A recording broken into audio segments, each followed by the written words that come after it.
Hello everyone, welcome back to my channel. So కరకరలాడే మురుకులు ఎలా చేయాలో చూపిస్తానండి ఇవాళ.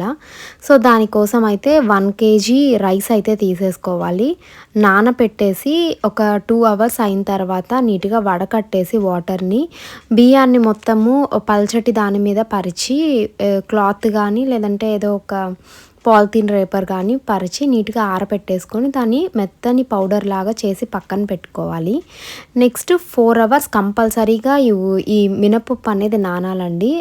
ఆ నానిన మినపప్పుని నీట్గా కుక్కర్లో వేసేసి బాయిల్ చేసుకోవాలి. బాయిల్ చేసుకున్న మినపప్పుని పేస్ట్ లాగా చేసుకోవాలన్నమాట. సో ఇలాగా బియ్య పిండిని తీసేసుకున్నాం కదా, అందులో వచ్చేసి మనకి సరిపడా వాము అయితే యాడ్ చేసుకుంటున్నాము అండ్ నువ్వులు కూడా యాడ్ చేసుకుంటున్నాము. ఇవన్నీ ఎవరిష్టం వాళ్ళవండి. నెక్స్ట్ వచ్చేసి కారం అయితే యాడ్ చేసుకుంటున్నాము. ఇది కాస్త తగ్గించి వేసుకుంటే పిల్లలు కూడా తింటారనమాట.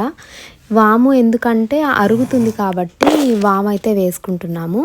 నెక్స్ట్ వచ్చేసి 100 గ్రామ్స్ ఆఫ్ ఎగ్జాక్ట్లీ ఇంట్లో చేసిన హోమ్మేడ్ మెల్టెడ్ బటర్ అనమాట.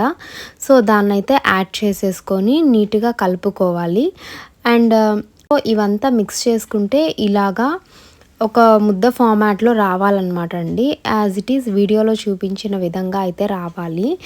నేను మినప్పప్పు కొలత ఎలాగా అంటే 1 కేజీ ఆఫ్ రైస్కి 1/4 కేజీ ఆఫ్ మినప్పప్పు అయితే తీసుకుంటాము.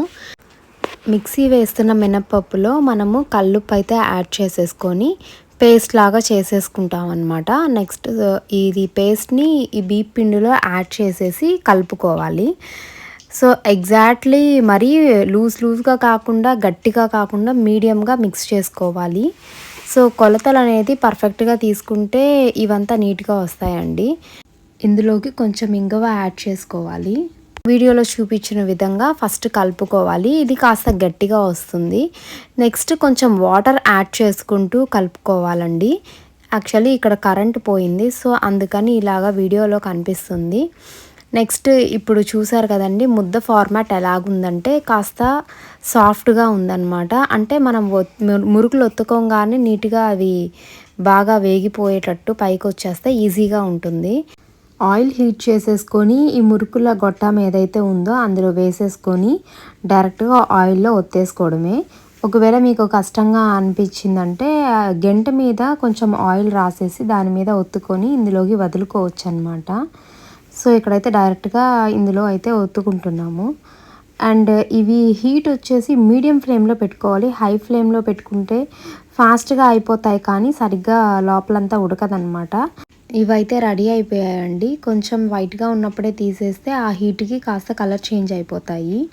సో ఇంకా సర్వ్ చేసుకోవడమే. కరకరలాడే మినప్పప్పు మురుకులు అయితే రెడీ అయిపోయాయి.